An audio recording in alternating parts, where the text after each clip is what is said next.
타다와 같은 플랫폼 이동 수단을 제도권 안으로 끌어들이고 기존 택시 산업의 경쟁력을 강화하는 택시제도 개편 방안을 발표했습니다. 플랫폼 사업자는 기여금으로 확보한 택시 면허로만 운행을 할 수 있게 됐고 택시기사들에겐 전면 월급제가 도입됩니다. 먼저 김환진 기자가 이번 개편 내용 전해드립니다. 서울과 경기도에서 1,000대가량의 승합차 렌터카로 운영되는 타다 서비스. 그동안 택시업계는 타다가 승합차에 한해 운전자 알선이 허용된다는 법 조항을 악용한다며 거세게 반발해왔습니다. 그런데 앞으로는 이들 플랫폼 사업자들도 법적으로 사업권이 보장될 수 있는 길이 열렸습니다. 플랫폼 운송 사업자가 정부의 허가를 받아 차량, 요금 등에 대해 보다 유연한 규제 환경에서 다양하고 혁신적인 서비스를 제공할 수 있도록 하겠습니다. 플랫폼 사업자가 운영 대수나 운행 횟수에 따라 수익 일부를 사회적 기여금으로 내고 정부는 이 돈으로 택시 면허를 사들여 플랫폼 업체에 빌려주는 방식입니다. 다만 현재와 같은 렌터카 방식 영업은 허용되지 않습니다. 웨이고와 같은 가맹사업형 택시도 그동안 4,000대가 넘는 택시를 확보해야 사업을 할 수 있었지만 앞으로는 기준이 1,000대 이상으로 낮아집니다. 플랫폼 택시에 대해 안전이나 자격 문제를 놓고 불안감이 여전한 가운데 이에 대한 보완책도 나왔습니다. 플랫폼 이동수단은 택시 면허 보유자로 한정하고 범죄 경력이 있으면 아예 기사로 채용할 수 없습니다. 택시업계 경쟁력 강화 방안도 나왔습니다. 우선 법인 택시 산납금이 사라지고 완전 월급제로 개편됩니다. 이틀 운행하면 하루 쉬어야 하는 개인 택시 부재 영업은 지자체별로 자율에 맡기기로 했습니다. 출퇴근 시간과 금요일 밤 등 택시 수요가 많은 시간대에 더 많은 택시가 영업할 수 있는 길이 열린 겁니다.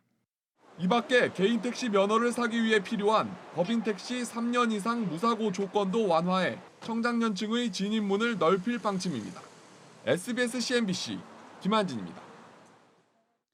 보신 것처럼 정부가 택시와 플랫폼 업계의 갈등을 없애기 위해 해법을 내놨지만 플랫폼 업체는 오히려 걱정이 더 커진 모습입니다.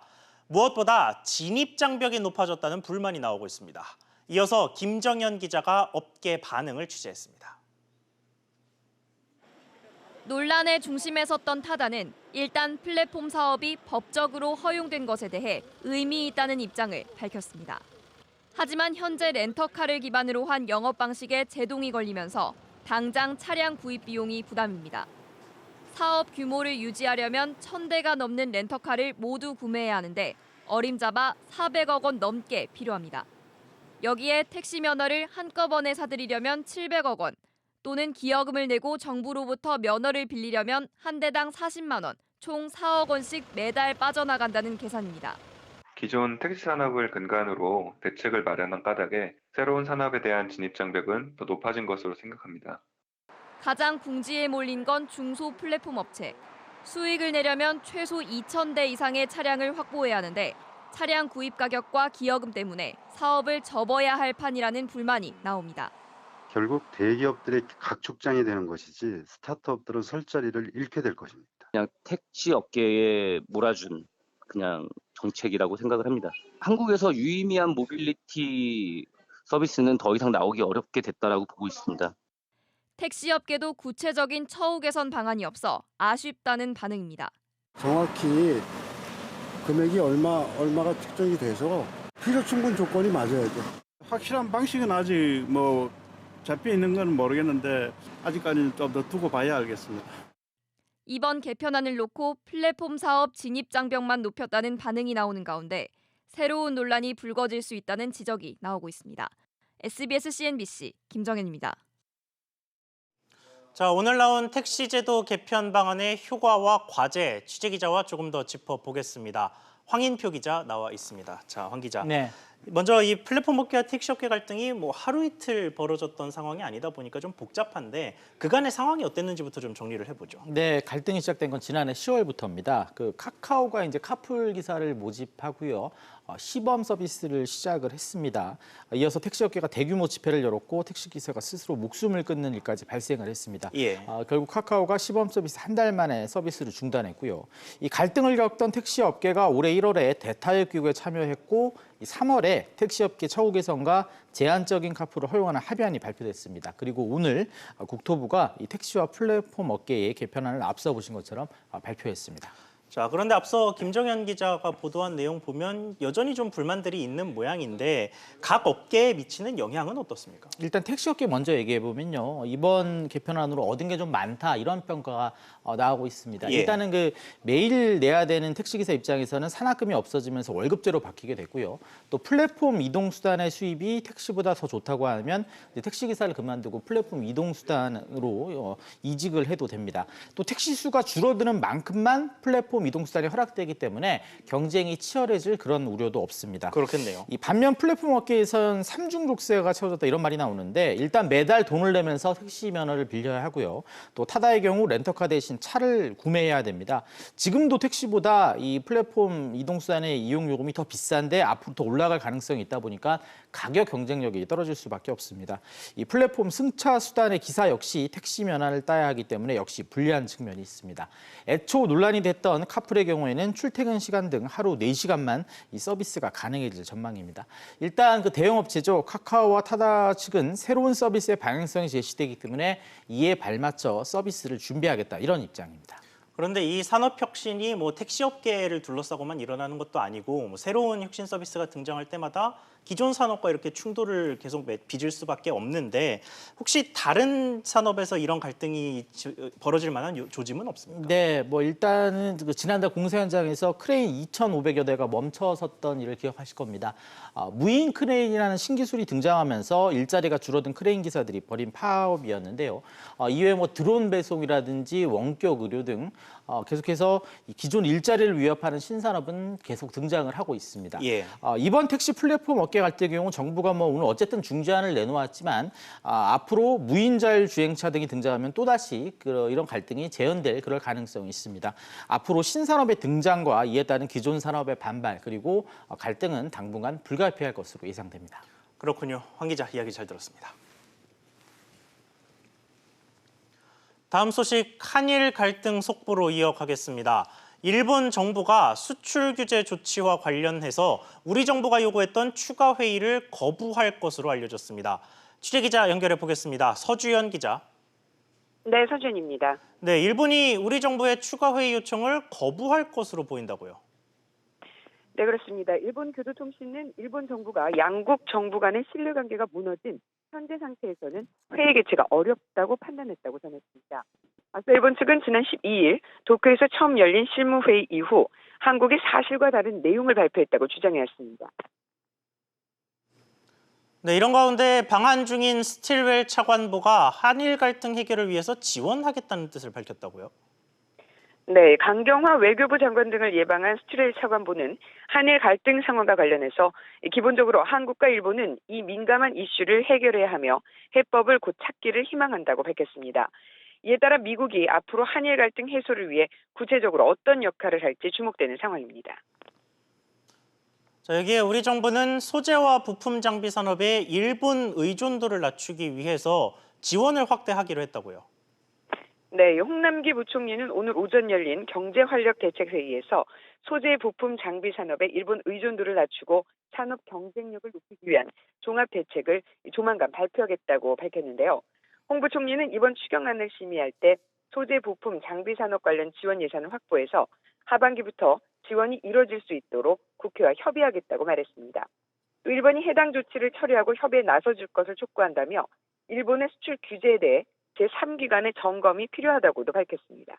SBS CNBC 서주연입니다. 이런 가운데 내일은 일본이 추가 규제 카드를 꺼내들 가능성이 높아서 한일 갈등의 분기점으로 꾸준히 지목됐던 날입니다. 일본의 중재위원회 구성 제안에 대한 우리 측 답변 기한일이 바로 내일이기 때문입니다. 우리 정부는 이미 제안에 응하지 않겠다고 밝힌 상황이라 긴장감이 고조되고 있습니다. 이어서 정윤형 기자입니다. 우리나라와 일본은 1965년 체결한 청구권 협정에 따라 분쟁 해결 절차로 중재위원회를 구성할 수 있습니다. 이를 근거로 일본은 지난달 강제징용 피해자 배상과 관련해 제3국에 의한 중재위원회 설치를 제안했습니다. 하지만 최근 우리 정부는 수용 불가 입장을 밝혔습니다. 때문에 일본이 이를 빌미로 추가 보복에 나설 수 있다는 우려가 나오고 있습니다. 추가 보복 조치로서 이제 화이트리스트에서 한국을 배제하는 것뿐만이 아니고 더 나아가서는 금융 측면에서 그동안 한국 기업에게 주었던 어떤 혜택들 이런 부분들을 배제하거나 일본의 2차 보복 시점은 내일 이후 21일 참의원 선거와 화이트리스트 관련 의견 수렴이 마무리되는 24일 전후로 예상됩니다. 문제는 보복 대상입니다. 일부에서는 배터리, 자동차 관련 소재를 언급하고 있습니다. 스마트폰 관련 부품이 될 것이란 관측도 나옵니다. 이처럼 한일 갈등이 증폭될 위기를 맞으면서 미국의 중재 역할에 대한 기대도 높아지고 있습니다. 하지만 아직 시기가 아니라는 게 전문가들의 지적입니다. 문제가 커져서 미국 기업이 한국의 부품 소재를 제때 공급받지 못해 심각한 피해가 발생하는 시점에는 미국 정부가 개입을 고려할 수 있을 것으로 전망됩니다. 한일 갈등이 일본의 2차 보복 여부에 따라 새로운 분기점을 만날 것으로 예상됩니다. SBS CNBC 정윤영입니다. 이렇게 한일 갈등이 지속되는 가운데 경제인들이 제주도에 모였습니다. 대한상공회의소에 제주 포럼이 열린 건데 현장 나가 있는 취재기자 연결해 보겠습니다. 오정인 기자. 네, 오정인입니다. 네, 박용만 대한상의 회장이 평소에 일본 규제에 대해서 참 많은 이야기를 했는데 오늘은 어떤 발언을 했습니까? 네, 방금 전 박용만 대한상의 회장의 개회사를 시작으로 대한상의 제주 포럼이 시작됐습니다. 박용만 회장은 개회사를 통해 일본의 수출 규제 조치 관련 발언을 냈는데요. 박 회장은 일본의 수출 규제 조치로 기업들의 상황이 어렵지만 과거와 현재, 미래까지 기업별로 검토하고 근본적인 대책을 세우는 계기가 되길 바란다고 강조했습니다.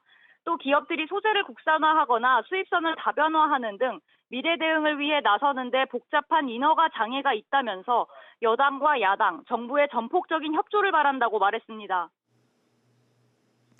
여기에 홍남기 부총리가 초청 강연도 열었다고 하는데 어떤 이야기가 나왔습니까? 네, 홍 부총리는 IMF 이후 한국 경제를 진단하고 또 미래 비전을 이야기했습니다. 홍 부총리는 앞으로 우리 경제가 가야 할 길로 5가지를 제시했는데요. 특히 가보지 않은 길과 기준이 명료한 길, 예측 가능성이 높은 길, 미래를 보는 길, 그리고 혁신의 길이 있다면서 정부도 기업도 방향을 올바르게 설정하고 발빠르게 움직이면서 이와 같은 길을 가길 바란다고 강조했습니다. SBS CNBC 오정인입니다. 다음 소식입니다. 현대중공업 노조가 올해 임금 협상을 두고 파업 찬반 투표를 벌인 결과 결국 파업이 가결됐습니다. 취재기자 연결해서 자세한 상황 알아보겠습니다. 안지혜 기자. 네, 안지혜입니다. 네, 쟁의행위 투표 결과 구체적으로 어떻게 나왔습니까? 네, 개표 결과 투표자 수 대비 87%의 찬성률로 가결이 됐습니다. 현대중공업 노조는 전체 조합원 만여 명을 대상으로 지난 월요일부터 오늘 오후까지 쟁의 찬반 투표를 진행했는데요. 그동안 노조가 사측 교섭 대표의 자격 미달을 주장하면서 양측 간 교섭은 2달 넘게 표류해왔습니다. 결국 투표 둘째 날인 어제 한영석 현대중공업 사장이 사측 교섭 대표로 나서면서 일단 양측 간 교섭은 첫 발을 뗀 상황입니다. 아슬아슬하게 교섭이 재개되기는 했지만 쟁의 찬성률이 꽤 높군요. 앞으로 투쟁 일정은 어떻게 됩니까? 네, 노조는 우선 내일 민주노총 총파업에 동참합니다. 오후 2시부터 5시까지 3시간 동안 파업에 들어가는데요. 다만 사측은 노조가 정당한 파업권을 확보하지 못했다고 주장하고 있습니다. 앞서 노조가 중앙노동위원회에 쟁의 조정 신청을 했었는데 중노위가 조정 대상이 아니다, 즉 양측 간 대화를 더 하고 오라고 결정했기 때문입니다. 그렇군요. 여기에 노사 갈등의 이유 중 하나였죠. 현대중공업이 인수 절차를 밟고 있는 대우조선해양 상황은 어떻습니까? 대우조선노조도 올해 회사와의 임금 협상이 난항을 겪자 지난 10일 일찌감치 92%의 찬성률로 쟁의 안건을 통과시켰습니다. 이처럼 국내 양대 조선소가 연달아 파업을 가결하면서 조선업계의 여름철 노동계 투쟁, 하투 움직임이 본격화하고 있는데요. 특히나 올해 하투는 현대중공업과 대우조선 간 기업 결합 문제가 얽혀서 더 복잡하게 진행될 전망입니다. SBS CNBC 안지혜입니다.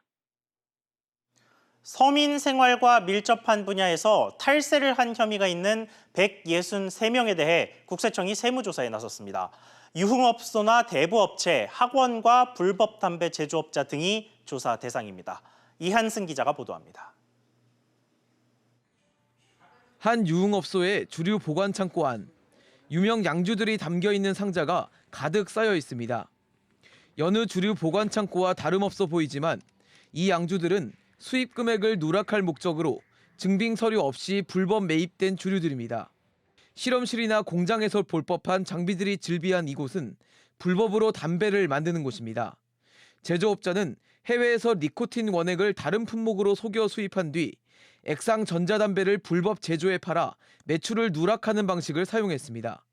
국세청은 이처럼 서민을 상대로 탈세한 혐의가 있는 163명을 대상으로 전국 동시 세무조사에 착수했습니다. 유흥업소 사장이나 불법 대부업자, 스타 강사 등 서민 생활과 밀접한 분야에서 조세 포탈 혐의가 큰 사업자 위주로 선정됐습니다.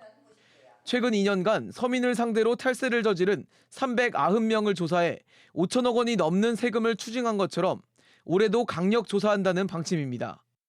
향후 민생침해 탈세 사범 조사는 명의위장 혐의자에 대해 압수수색영장을 적극 활용하고 조사 결과 조세 포탈이 확인될 경우 철저히 고발 조치하고 한편 국세청은 지난해 강남 유명 클럽 아레나에 대한 세무조사를 벌여 총 150억 원의 세금을 포탈한 혐의로 이 클럽 서류상 대표 6명을 고발한 바 있습니다. SBS CNBC 이한승입니다. 국내 한 식품 대기업이 만든 가정 간편식에서 목장갑 조각이 나왔습니다. 재료 손질 과정에서 들어간 것으로 밝혀졌는데 이 기업은 피해를 본 소비자에게 환불이나 보상 대신 다른 제품을 주고 상황을 마무리했습니다. 강산 기자가 취재했습니다. 김모 씨는 지난 5월 동네 마트에서 D식품회사의 가정간편식 닭발을 구입했습니다. 그리고 지난 9일 밤 김 씨는 제품 비닐을 뜯고 닭발을 먹다가 충격적인 것을 발견했습니다. 살코기인가 하고서 뒤집었는데 목장갑이 나온 거예요. 그래서 너무 충격이었고 혹시나 이게 손가락에 들어가 있었으면 어떡하지 하는 생각에 속이 그때부터 안 좋더라고요. 그래서 트라우마가 생기게 됐어요. 김 씨는 다음날 곧바로 고객센터에 신고했고 회사 측은 문제의 제품을 회수하면서 김 씨에게 햄 제품으로 보상해줬습니다. 집에서 해주실 수 있는 보상은 식품에서 같이 나오는 계열에 나오는 뭐 참치나 햄 이런 걸로 받아가시는 그런 방법밖에 없다고 하셔서 환불 얘기는 하지 않고 다른 상품으로 교체해준 겁니다. 사업자는 소비자한테 환불이나 교환이 가능하다는 사실을 충분히 고지를 하고 소비자와 충분한 협의를 거쳐서 소비자의 선택권을 제한하지 않도록 노력을 할 필요가 있습니다. 이물질이 발견된 후에도 김 씨가 제품을 구매한 마트 등 주요 판매처에서는 문제가 된 제품을 발견할 수 있었습니다.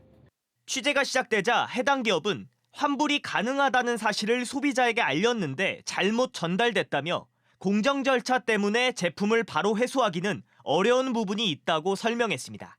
그러면서 협력업체의 재료 손질 과정에서 이물질이 들어갔고 이후 목장갑 사용을 전면 금지했다고 밝혔습니다. SBS CNBC 강산입니다. 기준금리를 결정할 한국은행 금융통화위원회가 내일 열립니다. 이달 말 미 연준의 금리 인하가 유력한 상황에서 한국은행이 어떤 선택을 할지 관심이 커지고 있는데요. 취재기자와 자세한 이야기 나눠보겠습니다. 임종윤 기자 나왔습니다. 자, 임 기자. 네. 우선 금융권의 전망부터 좀 알아보죠. 이게 금리 인하는 어차피 대세가 됐고 문제는 시기인데 금융권은 언제쯤으로 이 인하 시기를 보고 있습니까? 예, 마침 지난주에 금융투자협회에서 한 200여 명의 채권 전문가를 대상으로 설문조사를 한 결과가 나왔습니다. 예. 보시는 것처럼 7월 달 이번 달에는 금리를 동결할 것이다. 그리고 금리 인하는 다음 달 금통에서 있을 것이다라는 답변이 전체 응답자의 3분의 2가 훨씬 넘는 70%로 나왔습니다. 이번 달에 금리 인하를 할 것이다라는 사람, 즉 내일 금리 인하가 있을 것이다라고 응답한 사람은 30% 정도였는데요. 근데 좀 재밌는 거는 이렇게 8월 달에 금리를 70% 인하를 70% 했던라고 답했던 응답자들이 내일 전격적으로 금리를 내릴 수 있다라는 전제를 달았다는 건데 그거는 일본 규제 문제 때문이다라고 설명들을 했습니다. 그렇군요. 이게 금통위 내에서도 최근 들어서 계속 이 금리 인하가 필요하다라는 식의 소수 의견들이 좀 나왔잖아요. 그렇죠. 어떻습니까? 5월 달 금통위 의사록이 공개가 됐는데 거기에서부터 이제 시작이 됐습니다. 일단 조동철 금통위원이 금리 인하가 필요하다는 얘기를 직접적으로 했고요. 거기에 신인석 위원도 다음번 회의 때는 나는 금리 인하 의견을 낼 것이다. 그렇게 예고를 했었습니다. 그러니까 기본적으로 두 명이 금리 인하에 대해서 찬성한다라는 입장이 된 거고 여기에 이주열 총재도 지난달 한국은행의 창립 기념사에서 통화대책 방향에 선회를 예시를 했습니다. 시사를 했습니다. 결국은 이렇게 되면 물론 이주열 총재라는 이제 특성이 좀 있긴 합니다만 어쨌든 7명 중에 3명은 찬성한다 입장을 이제 사실 밝혔다 이렇게 봐도 되는 건데요. 분위기는 무르익었다 이렇게 볼 수가 있는 거고요. 다만 이제 왜 그러면은 이번 달보다는 다음 달에 더 유력하냐라는 부분에 대해서는 금통위는 내일 있습니다만 미국의 연준은 다음 주 그러니까 이달 말에 있습니다. 그러다 보니까 이달 말에 연준이 금리를 내릴 게 기정사실화된 상황이다 보니 우리가 먼저 내리는 건 좀 부담스러워하는 눈치다. 이런 게 그런 전망의 좀 이유가 될 수 있겠습니다. 자, 그렇군요. 그런데 여기서 앞서 이야기한 것처럼 이 일본 변수가 급부상한 상황이란 말이죠. 그래서 이 수출 규제 문제가 금리에 급하게 영향을 줄 수도 있지 않겠습니까? 사실은 일본의 무역 보복 조치의 영향은 좀 시간이 일단 무역 보복 조치가 당장 이루어지더라도 그 여파는 시간이 조금 걸린 다음에 나오겠죠. 수치상으로 봤을 때는. 그렇겠죠. 근데 사실은 일본의 무역 보복 조치 얘기 전에도 이미 금리 인하에 대한 얘기들은 앞서 말씀드린 대로 나오고 있었습니다. 거기에 사실은 어떻게 보면 금리 인하에 근거를 하나 더 제공해줬다 이렇게 해석을 해볼 수 있다고 볼 수가 있는 건데 만약에 일본이 예고한 대로 화이트리스트에서 한국을 제외하는 상황이 벌어진다 그러면 사실 사안은 지금 나오고 있는 뭐 3가지 반도체 관련 소재의 수출 규제 이상으로 확대가 될 수밖에 없습니다. 이런 사실상 우리 기업들이 피해를 입는 상황이 발생을 할 거고 결국은 우리 정부가 처할 수 있는 대처 중에 하나로 이 금리 인하가 아무래도 좀 유력해질 수 있다 이런 얘기가 나올 수 있는 건데요. 사실은 일본 문제 아니더라도 우리의 수출이라든가 내수 등 주요 지표들이 다 동반부진한 상황이고요. 성장률 전망치도 좀 계속해서 내려가고 있지 않습니까? 금리 인하에 대한 공감대는 충분히 형성이 돼 있다라는 게 일반적인 시각인 것 같습니다. 다만 이 금리가 부동산 시장에 미치는 영향이 크다라는 점에서 최근에 강남 지역을 중심으로 서울의 아파트값이 반등하는 게 아니냐 이런 얘기들이 나오고 있기 때문에 이 부분에 대한 부분은 좀 부담스러울 수 있다라는 지적도 있습니다. 때문에 정부가 최근에 얘기가 나오고 있었지만 민간주택의 분양가 상한제 추진 등 이런 부동산 후속 대책이 아마 나오지 않겠는가 이런 전망도 함께 나오고 있습니다. 자, 그렇군요. 임 기자 이야기 잘 들었습니다. 집을 구입하거나 전세를 구할 때 필요한 자금을 은행 대출보다 저렴하게 빌릴 수 있는 신혼부부의 자격이 확대됩니다. 취재기자 연결해 보겠습니다. 정인아 기자. 이 정부가 신혼부부와 청년들을 위한 각종 지원 대책을 발표했습니다. 네, 홍남기 경제부총리 겸 기획재정부 장관은 오늘 경제활력 대책회의를 통해 청년 희망사다리 강화 방안을 발표했는데요. 우선 주택금융정책대출을 받을 수 있는 신혼부부의 범위가 혼인기간 5년에서 7년 이내로 넓어집니다. 대표적인 주택금융정책대출은 구입자금인 디딤돌 대출, 전세자금인 버팀목 대출이 있는데요. 디딤돌 대출 기본금리는 2%에서 3.15%인데 신혼부부는 1.7%에서 2.75%로 우대 적용을 받습니다. 취약청년 및 신혼 다자녀 부부를 대상으로 한 전세임대 우대금리 제도도 신설됩니다. 전세 임대주택 임대료 부담을 덜어주기 위해서입니다. 교통요지에 있는 공공청사는 복합 개발을 통해 청년과 신혼부부에게 제공하는 공공임대주택으로 활용하기로 했습니다. 현재 서울 종로의 선거연수원, 영등포 선거관리위원회, 부산 남부경찰서 등 전국 8곳에서 사업을 추진하고 있습니다. 여기에 취약 청년들의 자립을 돕기 위한 대책도 나왔다는데 내용 전해주시죠. 네, 정부는 우선 청년 저축계좌를 신설하기로 했습니다. 기준 중위소득 50% 이하를 버는 차상위 계층 청년이 매달 10만 원을 저축하면 정부가 30만 원을 지원하는 제도인데 3년 만기를 다 채울 경우 1,440만 원을 수령할 수 있습니다. 청년 대학생을 대상으로 한 헬살론 상품은 내년에 다시 나옵니다. 이 상품은 연 4.5%에서 5.4% 금리로 저소득 저신용 청년에게 생활자금을 최대 1,200만 원까지 대출해줍니다. 지난 1월까지 9만 명이 넘게 신청했으나 보증 한도 소진으로 대출이 중단된 바 있습니다. 청년 근로자에게 지원되는 장학금도 확대했는데요. 중소 중견기업에 취업한 고등학교 졸업자가 대학에 진학할 때 받았던 전액 장학금을 대기업과 비영리법인 근로자까지 받을 수 있도록 범위를 늘렸습니다. 단 대기업과 비영리법인 근로자의 경우 학비 전액이 아닌 50%만 받을 수 있습니다. 이와 함께 장학금 신청 시 재직 요건도 기존 3년에서 2년으로 줄였습니다. 지금까지 정부 서울청사에서 SBS CNBC 정인아입니다.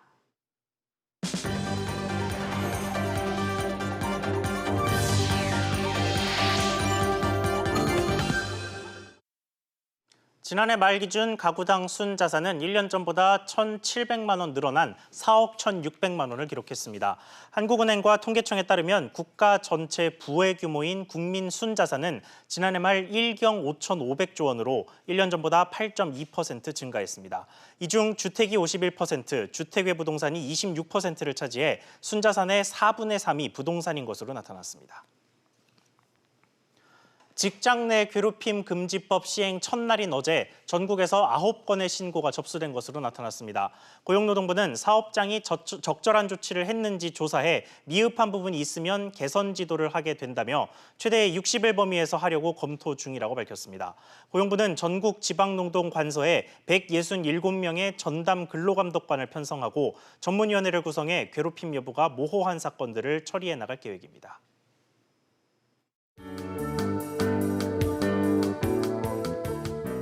안녕하세요. K웨더 라이프스타일 예보 김민주입니다. 현재 위성 영상 보시면 전국이 대체로 흐리고요. 대기가 불안정한 날들이 이어지면서 경기 동부와 강원 영서에는 소나기가 내리는 곳이 있는데요. 제주도는 장마 전선의 영향을 받아 비가 오고 있습니다. 이 비는 오늘 저녁에 전남과 경남으로 확대되겠는데요. 모레까지 내리는 비의 양은 제주도에 100에서 150mm, 전라도와 경남에 50에서 100mm, 충청도와 경북 지역에 20에서 50mm가 내리겠고 오늘부터 내일까지 서울을 포함한 경기도와 강원 영서에는 5에서 30mm의 비가 내리겠습니다. 한편 내일 중북부 지역을 중심으로 기온이 크게 오를 것으로 예상되면서 서울과 경기도, 일부 강원도에는 심한 더위가 예상되는데요. 이에 따라 폭염특보도 발표된 상황입니다. 내일 서울과 수원의 낮 기온은 32도, 춘천은 33도까지 오르겠습니다. 따라서 내일 열사병 위험지수도 높게 오르겠는데요. 부산과 대구를 제외한 지역에서 위험 단계를 보이겠습니다. 중부지방 낮 기온이 크게 오르며 덥겠습니다. 오후에 소나기가 내리는 곳이 있겠습니다. 동해안 지역 대체로 구름 많은 가운데 울진에는 소나기가 내리겠습니다. 남부지방 장마전선의 영향을 받아 비가 오겠고 오후에 소나기가 내리는 곳도 있겠습니다. 장마전선의 영향을 받아 모레는 충청 이남 지역에 주말을 포함한 다음 주 월요일까지는 전국에 비가 오겠습니다. 기상정보였습니다. 오늘 저희가 준비한 소식 여기까지입니다. 시청해주셔서 감사합니다.